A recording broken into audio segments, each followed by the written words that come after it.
Hello everyone, welcome back to Commerce Institute. Hope you're doing well.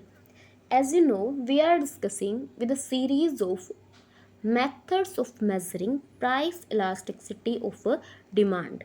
And in this video, we will discuss about arc elasticity of demand.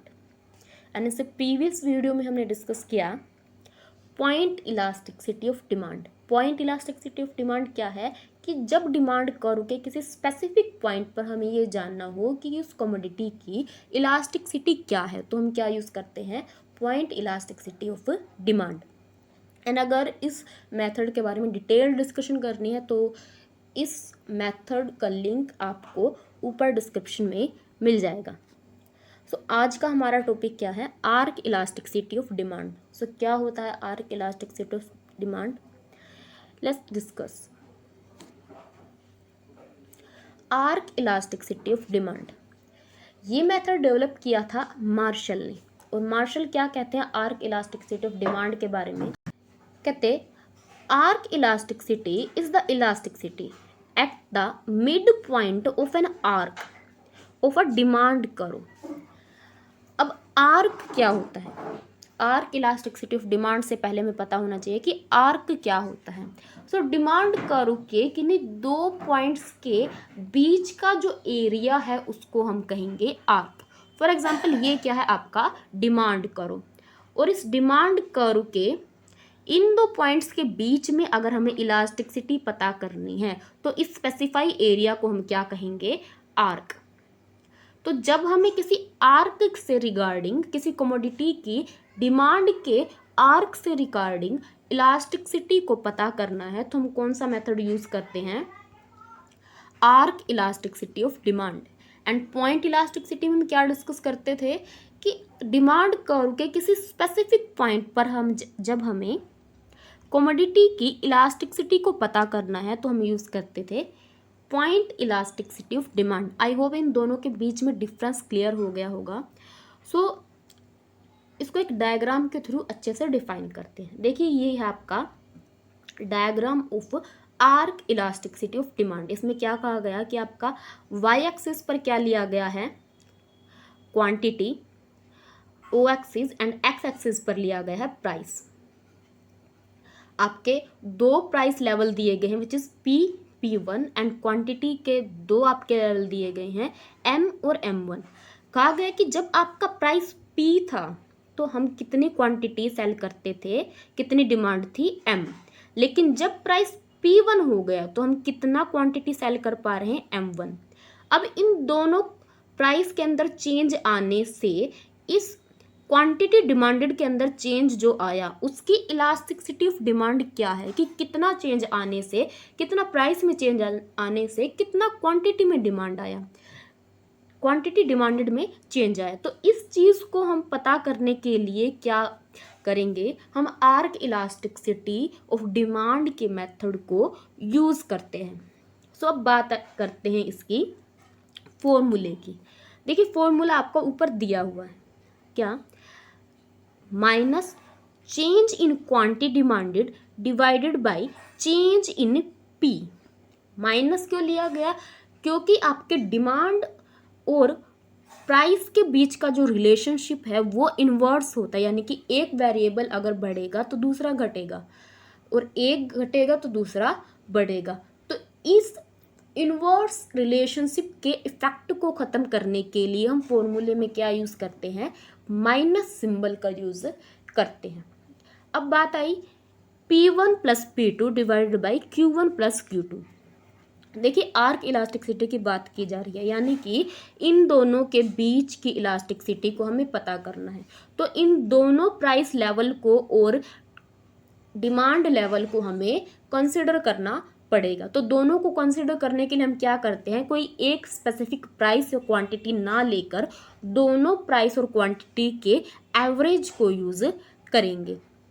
सो इसी से आपका formula बना कि arc elasticity of demand is equal to minus change in quantity demanded divided by change in price into P1 plus P2 divided by Q1 plus Q2। So अगर इस फॉर्मूले को थोड़ा सा सिंप्लीफाई किया जाए, तो हम चेंज इन क्वांटिटी डिमांडेड को क्या लिख सकते हैं? चेंज इन क्वांटिटी डिमांडेड को लिखा जा सकता है कि अब आपका जो प्राइस है या फिर क्वांटिटी है और प्रीवियस जो प्राइस या क्वांटिटी उन दोनों के डिफरेंस को हम क्या कहेंगे? चेंज। तो क्या लिखेंगे हम? Q1 minus Q divided by, अब डिवाइडेड बाई हम किसकी बात कर रहे हैं? Q1 plus Q2। अब जैसा कि डिस्कस किया हमने पहले कि हम दोनों के एवरेज को लेते, लेकिन यहाँ तो इन दोनों को प्लस किया गया तो एवरेज का हुआ। देखिए एवरेज आपका कैसे आएगा, यहाँ पर हम लिखेंगे Q1 plus Q divided by 2। अब इस डिवाइडेड बाई 2 को हम 1/2 इंटू करके लिख सकते हैं। अब बात आई दूसरे वेरिएबल की, विच इज प्राइस।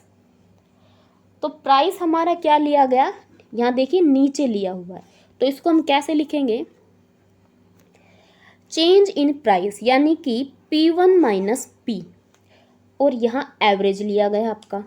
सो 1/2, जैसा कि हमने यहाँ किया था 1/2 इंटू P1 प्लस P, ये क्या है आपका?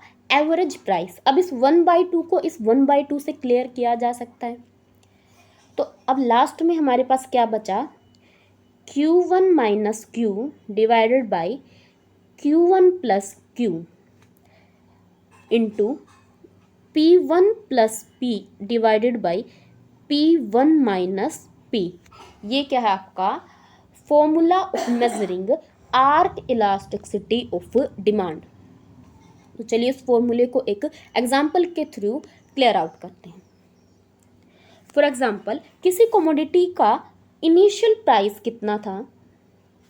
2 रुपये, और इस इनिशियल प्राइस पर उसकी कितनी क्वांटिटी की डिमांड की जाती थी? 4 रुपीज़। अब लेट अज्यूम कि उसका जो प्राइस है कमोडिटी का वो इंक्रीज हो गया, और इंक्रीज होकर नया प्राइस कितना हुआ आपका? 4 रुपीज़। एंड जब आपका प्राइस इंक्रीज हुआ तो डिमांड डिक्रीज होकर कितनी हो गई? 1। सो ये है आपकी टर्म्स। जैसा कि पहले बताया गया था कि अगर प्राइस इंक्रीज होगा तो क्वांटिटी डिमांडेड डिक्रीज होगी। सो अगर आपका नया प्राइस 2 से इंक्रीज होकर 4 हो गया तो आपकी क्वांटिटी डिमांडेड में चेंज आए, जो कि है 4 से डिक्रीज होकर 1 हो गया। अब इन दोनों प्राइस लेवल पर, यानी कि प्राइस के 2 से 4 तक जाने तक उस कमोडिटी की प्राइस इलास्टिसिटी ऑफ डिमांड क्या है, ये फाइंड आउट करेंगे हम आर्क इलास्टिसिटी ऑफ डिमांड से। तो हमारा फॉर्मूला क्या था? Minus Q1 minus Q divided by Q1 plus Q into P1 plus P divided by P1 minus P। अब Q1 कितना है? Q1 है हमारा 1। न्यू Q1 का मतलब कि बाद में जो चेंज होने से हमारी क्वांटिटी डिमांडेड के अंदर कितना हो गया वो। सो Q1 हमारा दिया हुआ है 1 एंड Q दिया हुआ है 4। सो ये हो गया हमारा Q1 और Q। अब इसी को नीचे भी लिखेंगे।